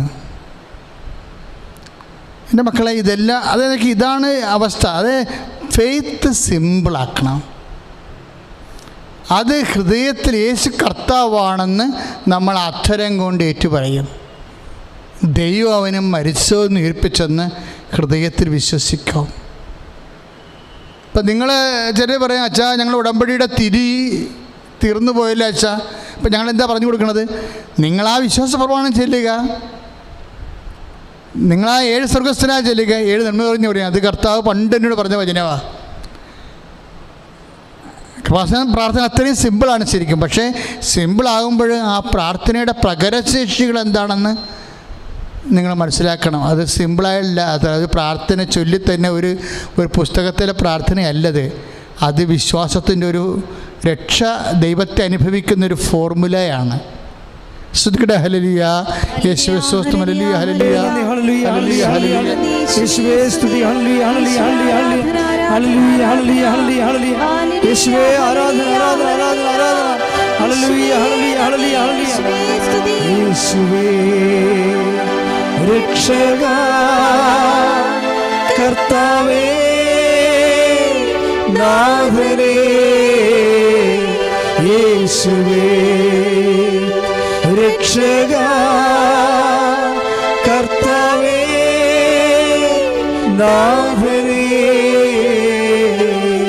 കർത്താവായ ദൈവമേ, കർത്താവായ ദൈവമേ, എനിക്ക് സ്നേഹത്തോടെ വിശ്വസിക്കാൻ, പ്രത്യാശയോടെ വിശ്വസിക്കാൻ, ലളിതമായി ശരണപ്പെടാൻ എന്നെ അഭിഷേകം ചെയ്യണമേ.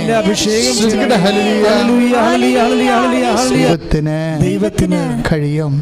ഇപ്പം നമ്മൾ വിശ്വാസം എന്ന് പറയുന്നത് ദൈവത്തിൻ്റെ കഴിവിലാണ് വിശ്വസിക്കുന്നത്. അല്ല, നമ്മളത് മനസ്സിലാക്കാനുള്ള നമ്മുടെ ബുദ്ധിയുടെ കഴിവിലല്ല വിശ്വസിക്കുന്നത്. പറഞ്ഞ മനസ്സിലായില്ലേ? വിശ്വാസം എന്ന് പറയണത് എബ്രായത്തിൽ നിന്ന് ഈ കല്ലിൽ നിന്ന് ദൈവത്തിൻ്റെ സന്തതികളെ ജനിപ്പിക്കുവാൻ ഉള്ള ദൈവത്തിൻ്റെ കഴിവിലാണ് നമ്മൾ വിശ്വസിക്കുന്നത്. അല്ലാതെ ദൈവത്തെ മനസ്സിലാക്കാനുള്ള നമ്മുടെ ബുദ്ധിയുടെ കഴിവിലല്ല നമ്മൾ വിശ്വസിക്കുന്നത്. അതെപ്പോഴും ഓർത്തേക്കണം. എന്ന് പറഞ്ഞാൽ നമ്മുടെ മനസ്സ് അൺറീസണബിളായിട്ടുള്ള കാര്യങ്ങൾക്ക് നമ്മൾ ദൈവത്തെ പരീക്ഷിക്കണമെന്നല്ല അച്ഛൻ പറയണത്. അങ്ങനെ ആരും തെറ്റിദ്ധരിക്കേണ്ട കാര്യമൊന്നുമില്ല. മറിച്ച് സ്വാഭാവികമായി ദൈവത്തിന് ചെയ്യാൻ കഴിയുന്ന കാര്യങ്ങൾ നമ്മുടെ കാലങ്ങൾ മാറി മാറി വരുമ്പോൾ ശ്രദ്ധിക്കേണ്ട കാര്യങ്ങളെക്കുറിച്ചാണ് ഞാൻ നിങ്ങളോട് സംസാരിക്കുന്നത്. ഇപ്പം കാലം മാറി, സ്വന്തം അപ്പൻ മരിച്ച് മടിയിൽ കിടക്കുമ്പോൾ അവർ ടൈം ഈസ് ചേഞ്ച്ഡ്. അപ്പനെന്ന് പറയണത് വലിയൊരു ബന്ധം ഈ ഭൂമിയിൽ നമുക്കുണ്ട് അമ്മയോടും. അതിനേക്കാൾ വലിയ ബന്ധം മനുഷ്യരോട് നമുക്ക് ആർക്കും ഇല്ല. അവരെ പിരിഞ്ഞു പോകുമ്പോൾ നമ്മുടെ കാലം മാറുകയാണ്. ആ കാലം മാറുമ്പോൾ കർത്താവിനോട് ചോദിക്കണമെന്നുള്ളതാണ്. കാലം മാറ്റുന്നത് ആരാണ്? കാലം വെറുതെ മാറുന്നില്ല, കാലം മാറ്റപ്പെടുകയാണ്. കാലം മാറ്റപ്പെടുമ്പോൾ കർത്താവിനോട് ചോദിക്കണം. മാറ്റപ്പെടുന്ന കാലത്ത് ഞാൻ എന്ത് ചെയ്യണമെന്ന് കർത്താവിനോട് ചോദിക്കണം. അതിനാണ് വിശ്വാസം, അതാണ് അന്വേഷണം, അതാണ് അനുഭവത്തിൽ കൂടെ നമ്മൾ എത്തിക്കുന്നത്. പ്രാർത്ഥിക്കുക, കർത്താവേ കാലം മാറ്റപ്പെടുമ്പോൾ വിശ്വാസം എന്ന അന്വേഷണത്തിലൂടെ അനുഭവത്തിലെ കർത്താവേ എത്തിച്ചേരുവാൻ ഞങ്ങളെ സാക്ഷികളാക്കണമേ. ഹല്ലേലൂയ, യേശുവേ നന്ദി, ഹല്ലേലൂയ, ഹല്ലേലൂയ, യേശുവേ സ്തുതി, ഹല്ലേലൂയ, ഹല്ലേലൂയ, ഹല്ലേലൂയ, ഹല്ലേലൂയ, ഹല്ലേലൂയ, ഹല്ലേലൂയ, യേശുവേ നന്ദി, നന്ദി, ഹല്ലേലൂയ, ഹല്ലേലൂയ, ഹല്ലേലൂയ, ഹല്ലേലൂയ, ഹല്ലേലൂയ, ഹല്ലേലൂയ, യേശുവേ സ്തുതി, ഹല്ലേലൂയ. Praise Lord.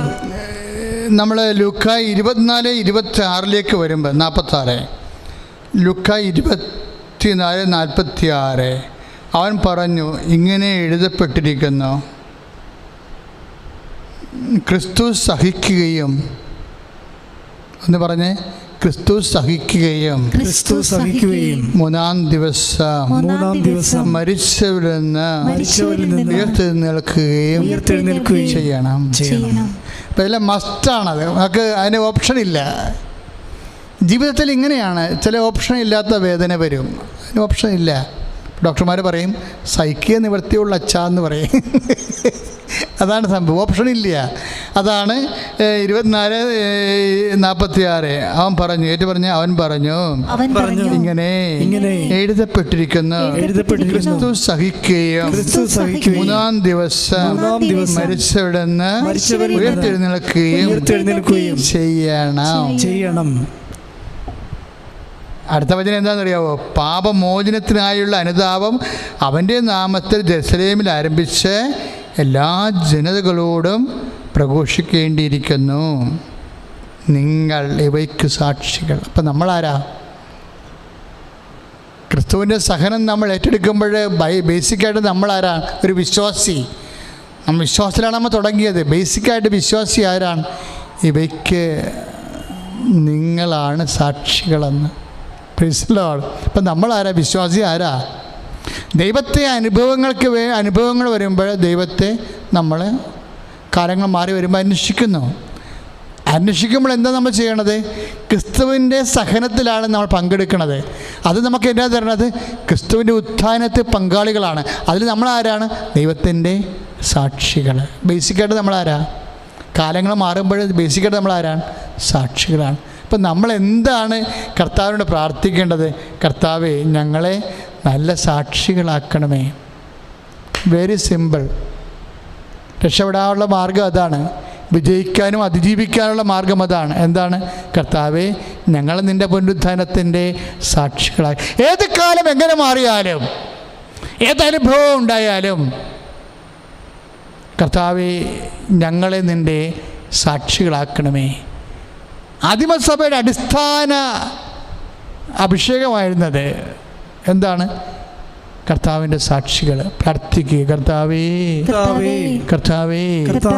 വിമാനം തലകുത്ത് വീണാലും ഉരുൾ പൊട്ടിയാലും ഞങ്ങളുടെ പ്രിയപ്പെട്ടവരും ഞങ്ങളും വേദനയിലൂടെ കടന്നു പോയാലും കർത്താവേ, വിശ്വാസി എന്ന നിലയിലെ അങ്ങയുടെ മാറ്റാത്ത വചനത്തിൻ്റെ സാക്ഷികളായി ജീവിക്കുവാൻ, ഞങ്ങളെ സാക്ഷികളായി അതിജീവിക്കുവാൻ ഞങ്ങളെ ഒരുക്കണമേ. ഞങ്ങളെ അഭിഷേകം ചെയ്യണമേ. അധരം കൊണ്ട് ഏറ്റുപറഞ്ഞ് ദൈവം അവന് മരിച്ചവൻ ഉയർപ്പിച്ചെന്ന് ഹൃദയത്തിൽ വിശ്വസിക്കണം.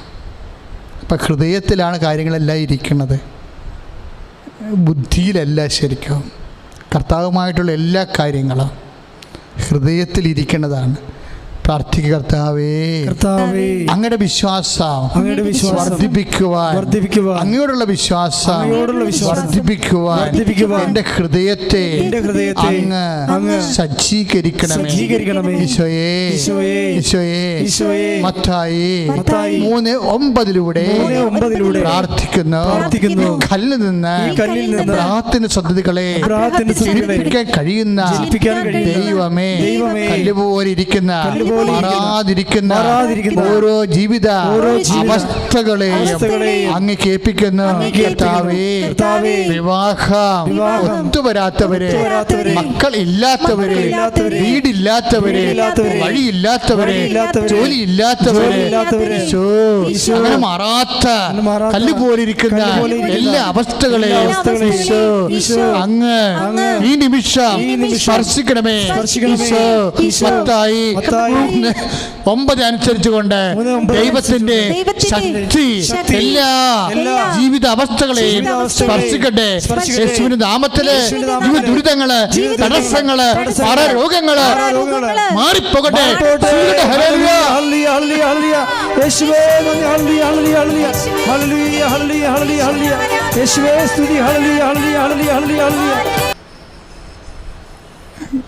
ഹൃദയരോഗികളെ ഹൃദയത്തിൻ്റെ അവിടെ കൈവെക്കുക.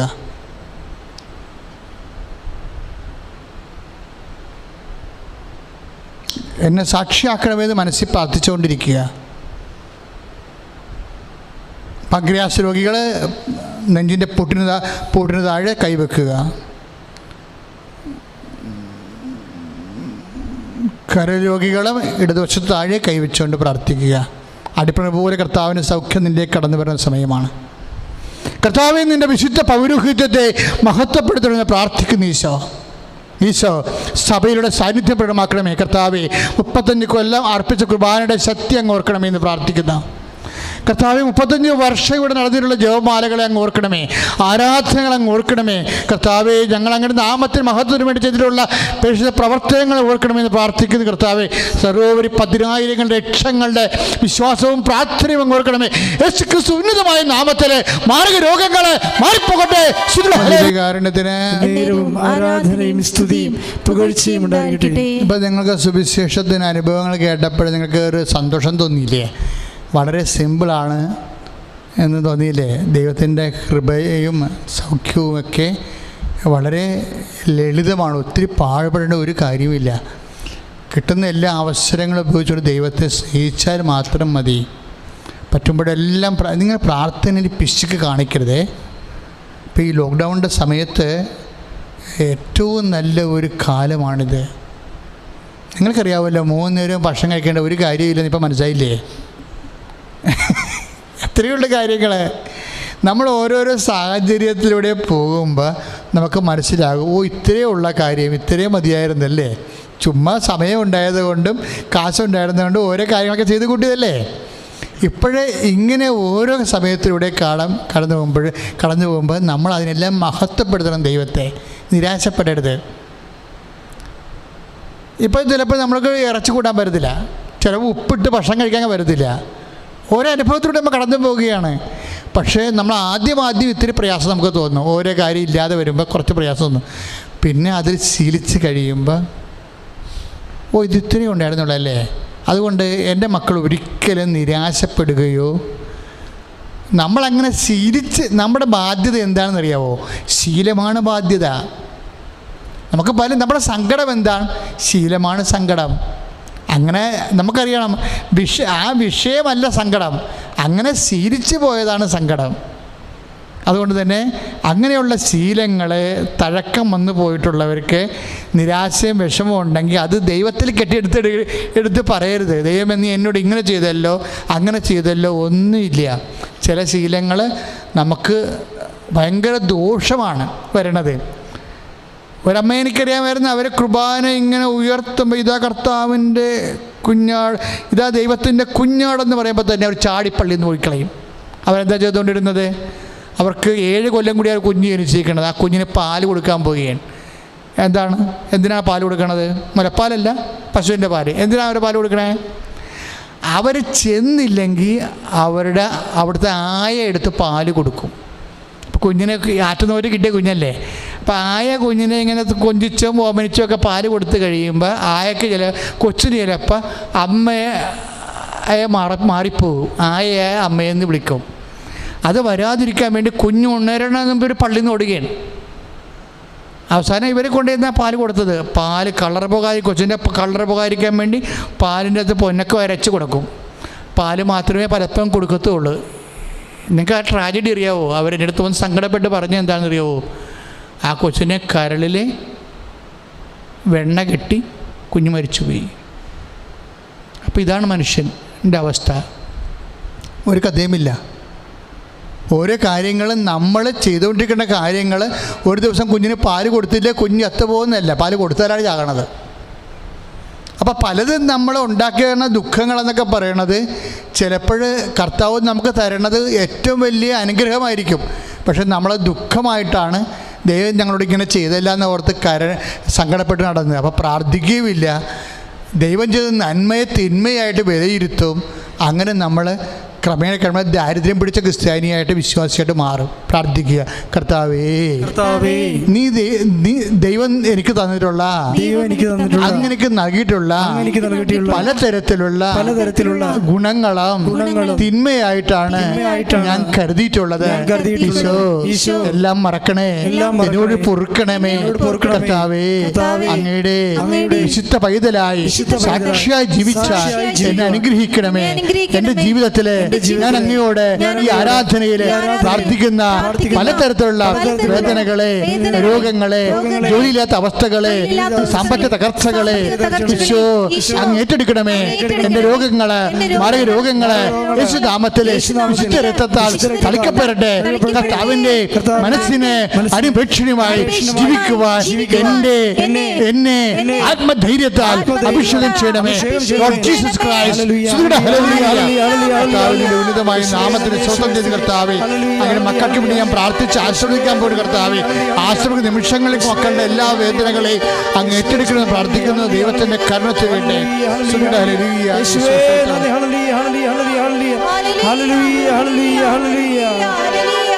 മക്കളെ സമാപന ആശീർവാദം സ്വീകരിക്കുകയാണ്. അപ്പോഴും കർത്താവ് നമ്മളെ അനുഗ്രഹിക്കും. എല്ലാ ദിവസവും ചൊവ്വാഴ്ചയും ശനിയാഴ്ചയും ഒഴിച്ച് ശനിയാഴ്ച നമുക്ക് തത്സമയ ജപമാലയാണ്, അതുപോലെ തന്നെ പ്രാർത്ഥന കൗൺസിലിങ്ങുമാണ്. അച്ഛനെ നേരിട്ട് കണ്ടിട്ട് നിങ്ങൾക്ക് വിഷയങ്ങൾ പറയാം. അതുകൊണ്ട് നിങ്ങൾ അച്ഛനെ കണ്ട് സംസാരിക്കാൻ, വിഷയം പറയാൻ ഏത് ഭൂഖണ്ഡത്തിലായാലും കുഴപ്പമില്ല. അവിടെ ഇരുന്ന് അച്ഛനോട് നേരിട്ട് സംസാരിക്കാനും പ്രാർത്ഥനാ സഹായവും പ്രാർത്ഥിപ്പിക്കാൻ വേണ്ടി നിങ്ങൾക്ക് അതിൻ്റെ ലിങ്കുണ്ട്. നിങ്ങളത് അച്ഛൻ്റെ യൂട്യൂബിൽ ിലേക്ക് പ്രവേശിച്ച് കഴിഞ്ഞാൽ, സബ്സ്ക്രൈബ് ചെയ്ത് കഴിഞ്ഞാൽ കമ്മ്യൂണിറ്റി ഓപ്ഷനിൽ നിന്ന് ലിങ്ക് കിട്ടും. അച്ഛനെ കണ്ട് ശനിയാഴ്ച 3:30 മണിക്കാണ് അച്ഛൻ ശുശ്രൂഷയ്ക്ക് ഓൺലൈൻ ലൈവായി വരണത്. നമുക്ക് കുറേ ശുശ്രൂഷകൾ ഓൺലൈൻ ഉടമ്പടിയുണ്ട്, മലയാളം ഇംഗ്ലീഷുണ്ട്, ലൈറ്റ് ക്യാൻഡിലുണ്ട്, മലയാളം ഇംഗ്ലീഷുണ്ട്. അതുപോലെ തന്നെ എല്ലാ ദിവസവും ചൊവ്വായും ഒഴിച്ച് ബാക്കിയുള്ള ചൊവ്വായും ശനി ഒഴിച്ച് ബാക്കിയുള്ള എല്ലാ ദിവസവും വൈകുന്നേരം 6 മണിക്ക് തത്സമയ ജപമാലയും ആരാധനയുണ്ട്.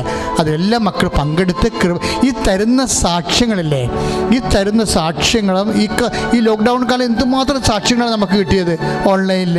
അതെല്ലാം നിങ്ങൾ കേൾക്കുക മാത്രമല്ല മറ്റുള്ളവർക്ക് അത് ഷെയർ ചെയ്ത് സുവിശേഷം വേറെ ചെയ്യണം. അച്ഛൻ്റെ ഈ സുവിശേഷം, ഈ ആരാധനയും നിങ്ങൾ മാത്രമല്ല, നിങ്ങൾ ഇപ്പം തന്നെ ഷെയർ ചെയ്തിട്ട് അനേകം മക്കൾ കർത്താവിനെ നിങ്ങൾ വഴി അറിയാൻ ഇടയാകുമ്പോൾ ദൈവം മഹത്വപ്പെടുമ്പോൾ നിങ്ങളുടെ കുടുംബത്തിൻ്റെ ശാപം, വിഷമവും കർത്താവും, രോഗവും കർത്താവ് ഏറ്റെടുക്കും എന്നുള്ള ബോധ്യത്തോടെ പ്രേക്ഷിത വേല ചെയ്യാൻ വേണ്ടി തീരുമാനിച്ചുകൊണ്ട് അഭിഷേകവും ആശീർവാദം സ്വീകരിക്കുക. കൈകൾ ഉയർത്തി സ്തുതിച്ചുകൊണ്ട് പ്രാർത്ഥിക്കാം. ഹല്ലേലൂയ, ഹല്ലേലൂയ, ഹല്ലേലൂയ. യേശുവേ ആരാധന, ആരാധന, ആരാധന. ഹല്ലേലൂയ, ഹല്ലേലൂയ, ഹല്ലേലൂയ, ഹല്ലേലൂയ. യേശുവേ നന്ദി, നന്ദി, നന്ദി. ഹല്ലേലൂയ, ഹല്ലേലൂയ, ഹല്ലേലൂയ, ഹല്ലേലൂയ. യേശുവേ ആശീർവദിക്കണമേ. ഹല്ലേലൂയ, ഹല്ലേലൂയ, ഹല്ലേലൂയ. യേശുവേ ആരാധന, ആരാധന, ആരാധന. യേശുവേ, യേശുവേ, യേശുവേ നന്ദി, നന്ദി, നന്ദി, നന്ദി കർത്താവേ. യേശുവേ, യേശുവേ, യേശുവേ ആരാധന, ആരാധന, ആരാധന, ആരാധന, ആരാധന. പരിശുദ്ധ പരമനാം ദിവ്യകാരുണ്യമേ, ഇന്നുമെന്നും അങ്ങേക്കാരാധന. പരിശുദ്ധ പരമനാം